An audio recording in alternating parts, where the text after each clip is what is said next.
Ukraine युद्ध बहुत खतरनाक दौर में है। साथ में खतरा पुतिन पर भी डबल हो चुका है और इन सब के बीच पुतिन के पूर्व स्पीच राइटर ने दावा किया है कि इस युद्ध की वजह से पुतिन का पतन हो जाएगा।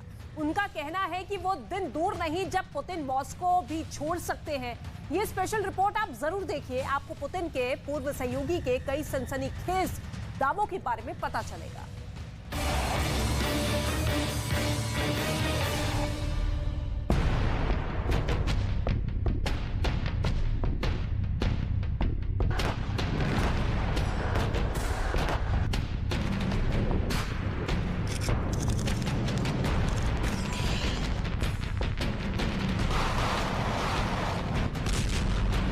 ये सर्दी क्रेमलिन के किले के भीतर भी घुस गई है।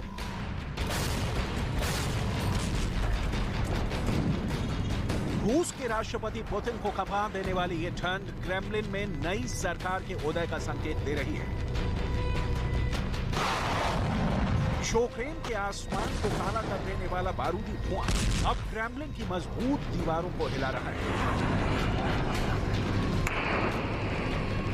पुतिन अपने उत्तराधिकारी की खोज कर रहे हैं, ये दावा है, लेकिन इस दावे की परीक्षा की घड़ी आ गई है।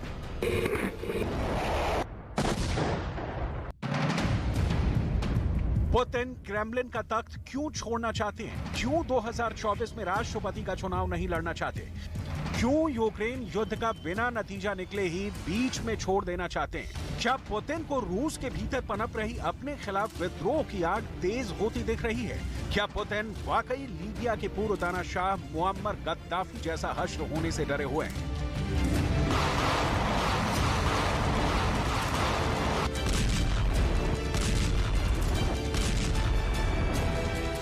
क्या यूक्रेन की जलती जमीन के शोले अब पुतिन के पांव के नीचे की जमीन को भी जला रहे हैं? इन सारे सवालों का जवाब किसी और के पास नहीं, पुतिन के पूर्व भाषण लेखक यानी स्पीच राइटर अब्बास गैल्यामोव के पास है, जिसके मुताबिक पुतिन के हाथ से रूस की सत्ता फिसलती जा रही है। पुतिन के विरोधी सक्रिय हो रहे हैं और उन्हें अपनी सरकार गंवानी पड़ सकती है। यही कारण है कि कहा जा रहा है कि पुतिन अपना सियासी वारिस तलाश रहे हैं। उनके पूर्व सहयोगी लगातार ऐसे दावे कर रहे हैं जो इशारा कर रहे हैं कि अपने राष्ट्र में उनकी पकड़ खत्म होती जा रही है। यूक्रेन युद्ध के बाद रूस में राष्ट्रपति व्लादिमीर पुतिन के खिलाफ माहौल तैयार हो गया है। अब्बास गैल्यामोव का दावा है कि पुतिन चुने हुए उत्तराधिकारी को सत्ता सौंपने की कोशिश करेंगे। पुतिन नहीं चाहते हैं कि मुअम्मर गद्दाफी जैसे अत्याचारियों की तरह जान गंवाने की जगह व्लादिमीर पुतिन 1 बिलियन पाउंड के काला सागर महल में रिटायर हो जाएंगे। पुतिन इस साल अपने उत्तराधिकारी को नामांकित करेंगे क्योंकि यूक्रेन में सैन्य हार की सीरीज के बीच रूसी राष्ट्रपति की लोकप्रियता में गिरावट जारी है।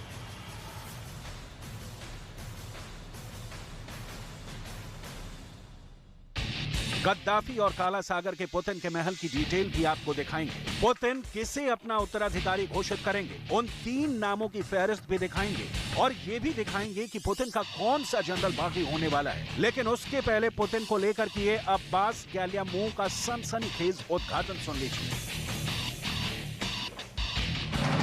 पुतिन के सर्कल अब उन्हें गारंटर के रूप में नहीं देखते हैं और सशस्त्र वैगनर निजी सेना के प्रमुख येवगेनी प्रिगोजिन के उदय से चिंतित हैं, जो अब तक क्रेमलिन के प्रति वफादार हैं, लेकिन युद्ध में विफल होने पर कभी भी पलट सकते हैं। चेचन लड़ाका रमजान कादिरोव भी पुतिन के खिलाफ खड़े हो सकते हैं, उनकी सत्ता छीनने की कोशिश कर सकते हैं।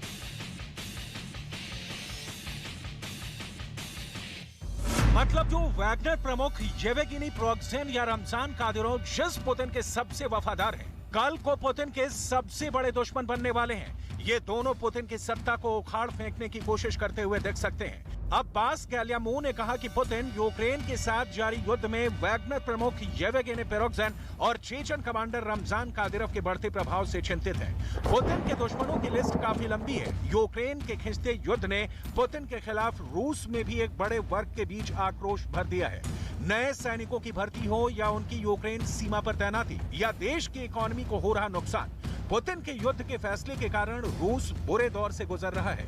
लिहाजा इस तरह के कयास लगाए जाते रहे हैं कि पुतिन की सत्ता से विदाई तय है। लेकिन पुतिन के पूर्व स्पीच राइटर अब्बास और भी बहुत कुछ का दावा कर रहे हैं। जैसे पुतिन ने ये तय कर लिया है कि वो अपना उत्तराधिकारी किसे चुनेंगे। डेली मेल की एक रिपोर्ट के मुताबिक पुतिन राष्ट्रपति के रूप में एक विश्वसनीय अधीनस्थ को नामित करेंगे। एक रिपोर्ट में पुतिन के उन 3 विश्वस्त लोगों का नाम सामने आया है जो रूस के अगले राष्ट्रपति बनने में सबसे आगे चल रहे हैं। इनमें सबसे पहला नाम मॉस्को के मेयर सर्गेई सोबियानिन का है, दूसरा नाम रूस के प्रधानमंत्री मिखाइल मिशोस्टिन का है और तीसरा नाम deputy chief of staff Dmitry Kozak का है। इनमें से पुतिन किसे अपना उत्तराधिकारी चुनेंगे या नहीं चुनेंगे, ये इस तथ्य पर टिका है कि यूक्रेन में रूस की किस्मत में विजय लिखी है या पराजय। ये बात बार बार कही जा रही है कि पुतिन फंस गए हैं और उनके अपने बेहद करीबी ही उनके जान के दुश्मन बन जाएंगे। लेकिन ये सब तब होगा जब यूक्रेन में पुतिन के अटैक की धार बूंद पड़ेगी, जब पुतिन रूस की जनता में लोकप्रियता पूरी तरह खो देंगे।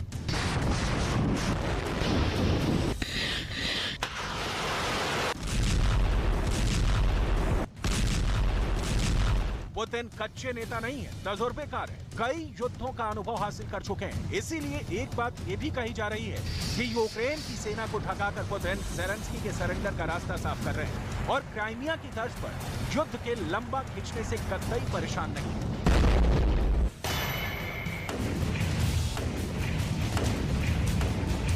सवाल है फिर पुतिन के पूर्व स्पीच राइटर पुतिन के कर्नल गद्दाफी वाला हाल और काला सागर वाले महल में जाने की बात क्यों कर रहे हैं? इसका जवाब हमें युद्ध के ग्राउंड जीरो पर मिलेगा। उससे पहले आपको कर्नल गद्दाफी की क्रूर मौत वाली बात जरूर जाननी चाहिए। आगे काला सागर के पुतिन के महल की डिटेल भी आपको दिखाएंगे। 4 दशक से अधिक समय तक सत्ता में रहने वाले गद्दाफी के पतन में 1 साल से भी कम का समय लगा था। 20 अक्टूबर 2011 को लीबिया के अधिकारियों ने बताया कि मुअम्मर गद्दाफी की मौत उसके गृहनगर सिरते में हुई। शुरुआती रिपोर्ट में कहा गया कि उसकी हत्या गोलियों से की गई है, जबकि बाद में दावा किया गया कि उसकी मौत नाटो हवाई हमले में हुई है। एक वीडियो भी जारी किया गया जिसमें गद्दाफी को कुछ लड़ाके घेर कर खड़े थे और वो खून व धूल से सना हुआ था। कर्नल गद्दाफी के खिलाफ लीबिया के लोग उसके शासनकाल की ज्यादतियों के खिलाफ कुछ खड़े हुए थे, लेकिन पुतिन के साथ कर्नल गद्दाफी की कोई समानता नहीं है। लंबे काल तक शासन करने को छोड़ दे तो ना ही रूस में लीबिया की तरह अराजकता का दौर दिख रहा है। पुतिन के पूर्व स्पीच राइटर पुतिन के जिस काला सागर वाले महल की बात कर रहे हैं उसके बारे में भी जानकारी पहली बार सामने नहीं आई है। इस आलीशान महल की कीमत, सुरक्षा और बनाने के मकसद के पीछे पुतिन की जाहिर तौर पर बड़ी प्लानिंग है। पुतिन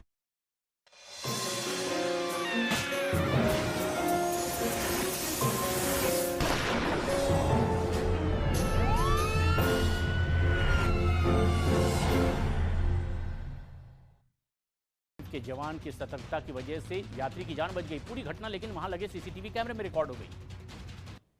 उत्तर प्रदेश के बाराबंकी में माफिया संजय सिंघल के अवैध शॉपिंग कॉम्प्लेक्स पर बुलडोजर चला। बिना नक्शा पास कराए ही इन्होंने कॉम्प्लेक्स बनाया था।